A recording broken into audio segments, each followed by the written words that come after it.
Charmel Beauté moa dia anisan'ny asa sanay ato ny fampianarana mikasika ny coiffure sy ny esthétique ny haute couture. Mahita sy mahatsapa izahay fa maro dia maro ireo olona izay liana sy te hianatra kanefa hitanay ihany koa fa ao anatin'ny fahasahiranana isika izao dia entina hanomezana fahafapoantsika sy mba hanampiana antsika amin'izany mba hitahitantsika izany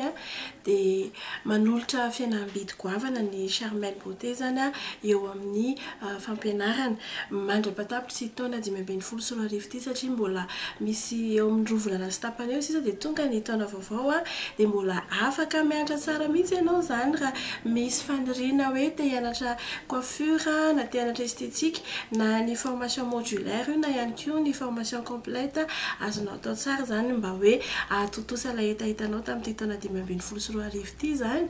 dia manolotra fihenam-bidy izahay eto amin'ny Charmel formation mandra-patapitra ny taona 2024. Tena voafetra mihitsy aloha ny isan'ny mpianatra ao anatin'ny salle de classe zany hoe voafetra eo amin'ny 20 eo ny isan'ny mpianatra zany ny groupe anankiray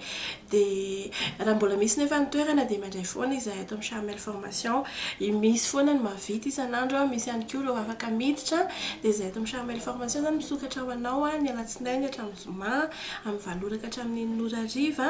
dia afaka mandrainao izahay raha ohatra hoe misy andindiny tianao fantatra mikasika ny fampianarana eto amin'ny Charmel formation izay marihako hoe ho fanomezana fahafapoantsika sy ireo rehetra izay efa tonga taty aminay zany naka ny andinindiny te hianatra mikasika an'izany coiffure izany na ny esthétique na ny haute couture dia araroty fa nanolotra fihenam-bidy tena goavana mihitsy izahay